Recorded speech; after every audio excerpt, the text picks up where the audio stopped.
afternoon to you out there. The program is Nigeria Now, where we look at some of the happenings in the country, ranging from politics down to the economy and also security. However, the issues keep unfolding. We'll look at it on the show. I am Sela Elisha Dashon. We're live on Facebook and on YouTube. You can do well to join us live there. Drop your comment, your views on any of the story that is of interest to you. And I'll be doing the program together with Rachel Tansey. Good afternoon, Rachel. Afternoon, Celia.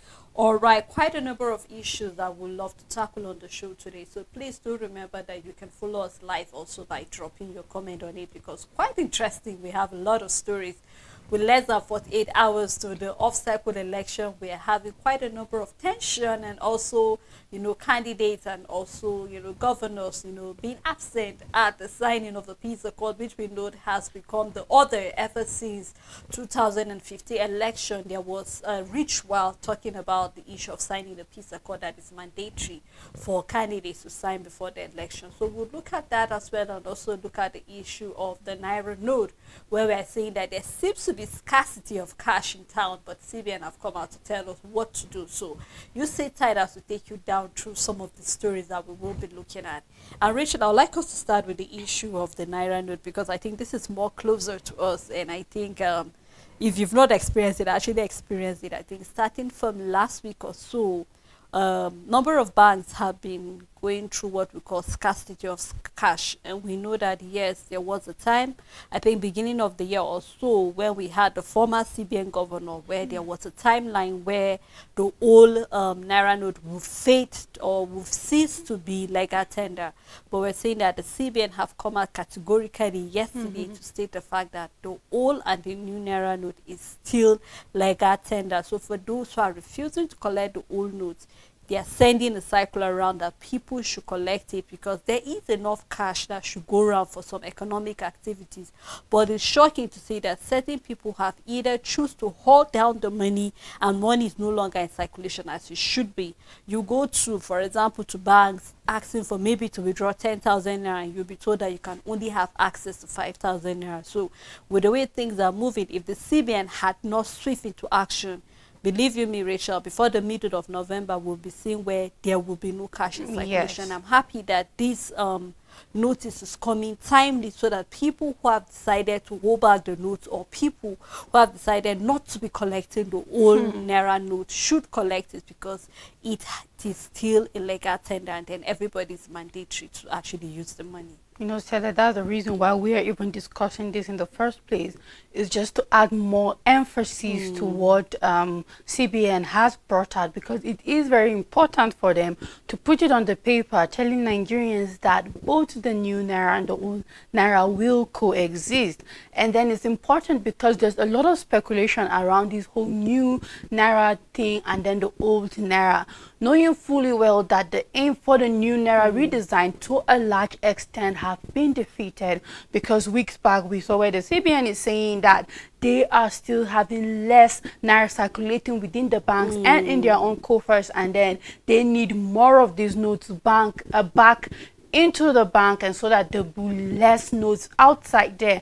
And it wouldn't be surprising that that is also a reason to why we are seeing that the CBN is not getting these notes back, or there is scarcity of notes in the banks, because a lot of people will be hoarding the new Naira note, thinking that there have been speculations from the beginning of the year that perhaps the CBN is giving an ample amount of time. When the end of the year comes, they will have to retrieve it, because whether we like it or not, it feels like we have two currencies circulating. It's not good. On a lot of level, it's not.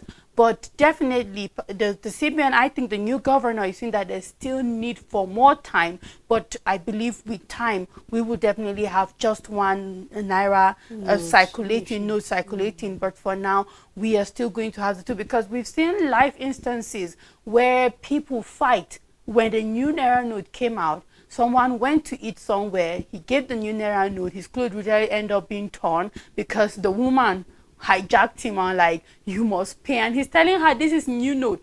So to avoid a repetition of something, yes, because somebody now might still give the new note as the old note, and somebody will refuse to accept it, and that can be chaotic. It can lead to a fight. It can lead to misunderstanding. So yes, the CBN might just put it out there in straight lines, but it's expected for us to also explain it better and let Nigerians know that use the old and the new notes all together. Stop hoarding them because we are having cash scarcity, and then let's avoid a situation where we'll be seeing a cash crunch, because if we're talking about foreign exchange scarcity affecting our exchange rate, imagine if we're now having naira scarcity, whether we like it or not, we will see a type of inflation that it's crazy, because these two together is not exactly cannot work. So if you're out there hoarding new notes because you think by the time they withdraw back the old notes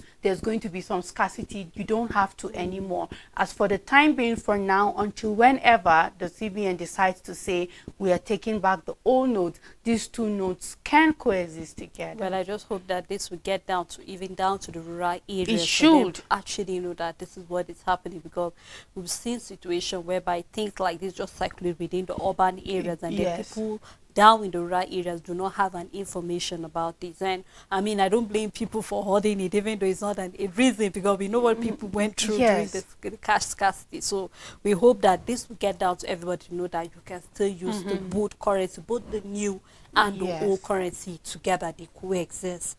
Now, also, we saw that President Bola Ahmed Tinubu have signed the 2.17 supplementary budget. We will recall that last week, Thursday, the Senate, talking about joint house, both the Senate and the House of Representatives met together, and they had a final reading because the president applied for a supplementary budget. We will recall that Labour has been on the president's case to increase the minimum wage.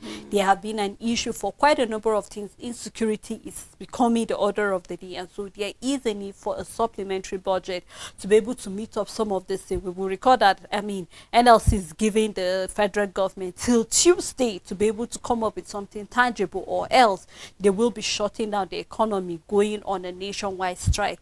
And we're seeing that finally the president have gotten to sign the 2.17 trillion naira supplementary budget. I mean, in present, those were present during the signing. We had the Senate president, we also had a Speaker of the House of Representatives, Abbas, I mean, among many other people who were present during the signing. So I'm hoping that as he has signed the supplementary budget, I mean, they mentioned the fact that we're also talking about the palliative, and I'm quite concerned because even the first money that was being given has not gotten to everybody. So I'm concerned about this 2.17 trillion naira. How sure and certain are we that after this money gets to be, I mean, it has already been approved by the House. So if this money finally gets out, how sure are we that everybody will get it? That is my concern. But I'm hoping that beyond him just signing this supplementary budget, I'm hoping that the money that is being given will go down, because I think Labour needs about 2.1 trillion naira or so for the minimum wage to be applied and all of that. So I'm hoping that after signing this, we hope, and we are truly hoping, because I keep using the word hope, because right now it seems as if that is what Nigerians are living on, hope, because there seems to be no hope wherever. So I'm just hoping and I'm trusting that after signing this, the palliative, the issue of the NLC, the issue of security will be handled. We saw the issue whereby, I mean, which seed have been approved, and then I'm concerned that even if that seed is being approved or it's in the country, how about the security of our farmers in the farmland? So he has signed the budget, and we are hoping that everything that he needs the money for will be actually given the money for, and then he'll be able to handle all of these things. I have so many questions for the president, and I wish he can answer it. And the first for me is, can we afford a supplementary budget? We know that this budget is important and is needed to be in place, but can we afford a supplementary budget? Now, what I'm seeing, the pattern I'm seeing with the House of Representatives is like, as long as it comes to money, they sign it whatsoever. They've approved for SUV, they approved the first 500 billion. I believe it wasn't signed because there was no money available. And now we are seeing them approving a 2.17 trillion naira, and now the president have signed it. And then the question for me is, can we afford a supplementary budget? This is aside the 26 trillion naira budget. proposed budget for 2024, where we are seeing the fiscal term expenditure, everything that the president have put out there, the plan for oil production, sales, and what the crude oil price will be. And now we are looking at a supplementary budget. And in a situation where we haven't even seen the 500 at the beginning, 500 billion going out, how are we going to see, or how sure are we that this 2 trillion naira will be going out? Is this just another show by the federal government? Because it's high time we start seeing reasonable action being put in place and taken. And then I just saw a little breakdown somewhere, because if this supplementary budget is supposed to go into palliative measures and then wage awards and all of that, I'm seeing that 30% will go to security, defense and security, where I'm seeing other 35% will go to critical infrastructure, work, FCT, and then roads and all of that. And then the challenge for me here, this is already 65% going into what is already in the proposed budget. And then we're talking about the palliative and the wage reward that nobody has seen anything concerning it. NLC is on your neck concerning a strike. We are seeing uncertainty in our economy, and it's only getting 35%. And then it doesn't balance. It doesn't balance at all, because in the end, a supplementary budget in its nature is to be able to fill what wasn't captured in a major budget. Exactly. Defense is their infrastructure is in our major budgets, and all of that, security and all of that, are in our proposed budget. So now why are we having 65% of what is already in the proposed budget still going to the supplementary budget, when we are having immediate needs that this supplementary budget should be able to cater for more and immediately? Because if you are now leaving 35%, we are seeing less than 1 trillion going to the palliative and the wages that is expected, that people begin to see this to be able to reduce the hardship of Nigeria. So I just hope that the presidency truly know what they're doing. I just hope that President Tinubu is really, really in charge of what is going on concerning the finances of Nigeria, because, and then whatever is being done to reduce hardship, because truly, in as much as we should be excited about this supplementary budget, it should be an exciting thing, but then the proportion to pressing issues at hand is not balanced, and it only makes me worried to see, will Nigerians begin to see this wage increase? Will we start seeing palliative, or are we just going to keep going in this hardship that we're already in? No, Rachel, your worry is valid. It's very, very valid, and I think that Nigerians share the same worry with you. We've seen the Labour Party presidential candidate also expressing the same worry in the fact that why have a supplementary budget?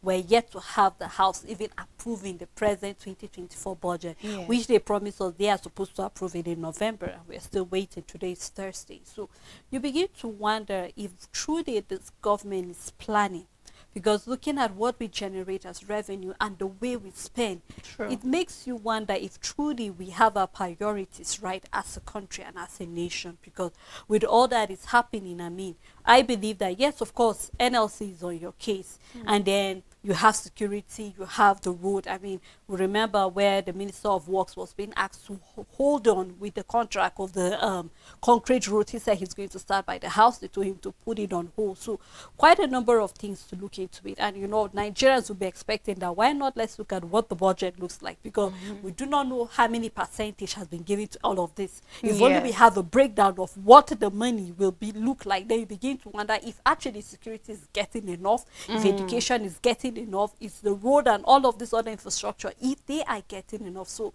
I believe that right now all we have to do is keep our fingers crossed. But just like you and I have rightly stated, is the fact that we just hope that after this money is being signed out, what the money is meant for, it will be channeled, because we've seen where money has been diverted for one project after another. It's either supposed to go for palliative and then we see it going somewhere else. So we are hoping that this money, as it has been signed, let it go to the direction, or it should go to the thing that it was meant to be used for. Now, we cannot close the show without talking about the off-season election because it's very important. I mean, it seems to be the only thing on the lips of a lot of people on social media, on print, and the likes of it. And we know that yesterday there was a peace accord. I mean, that peace accord have been in order. It has become like a ritual that each time we're supposed to have an election, there should be a peace accord. And I think it started in 2014, which was supposed to be an Abuja accord, but later on it became a peace accord because there was a need to call candidates, there's a need to call participants, to order followers. I mean, this peace accord, to me, I believe is not just for the candidate, but even their followers as well. Because what you are signing is to swear or to actually pledge an allegiance that you're going to abide by the rule, you're going to abide by the Electoral Act, whatever is needed of you, starting from before the election, during the election, even after the election. You promise to be of good conduct. But then we are beginning to see that, I mean, this peace accord tend not to be holding so much weight anymore. Because we're beginning to see, before the presidential election, there was a peace accord. But because of the way participants were acting, there was a lot of hate speech coming out. There was a need for a second one again. And we're seeing that there was the peace accord was being organized for these 3 states. And then in Imo, where it happens to be, permit me to use the word, there tends to be a lot of drama in that state because a lot of things are coming out. This was the same state where aviation is banning the state from using air flight nationwide. Why? Because of an assault that took place on the NLC president, Achero. Again, this is the same state where we're having a number of communities are unable to go out and exercise their franchise because of insecurity. I mean, we heard when INEC came out to state the fact that a lot of people are even afraid to register as ACOC staff because of their lives. They're afraid of something will happen. And they were saying that during the peace accord, the presidential candidate, the gubernatorial candidate for the APC, which happened to be the governor of the state, Hope Ozodinma, was absent. We also saw that of the PDP, Anyanwu, was absent. The same goes to the Labour Party. He was absent. Even though, according to report, the Anyanwu was present. But when he noticed that his counterparts of APC and the Labour Party were not there, he left the venue.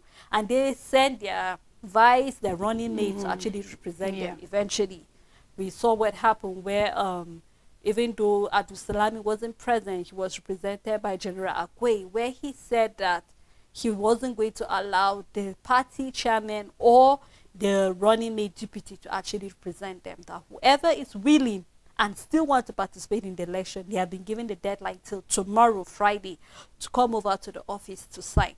But Rachel, my question right now will be, why will we have candidates refusing to show up?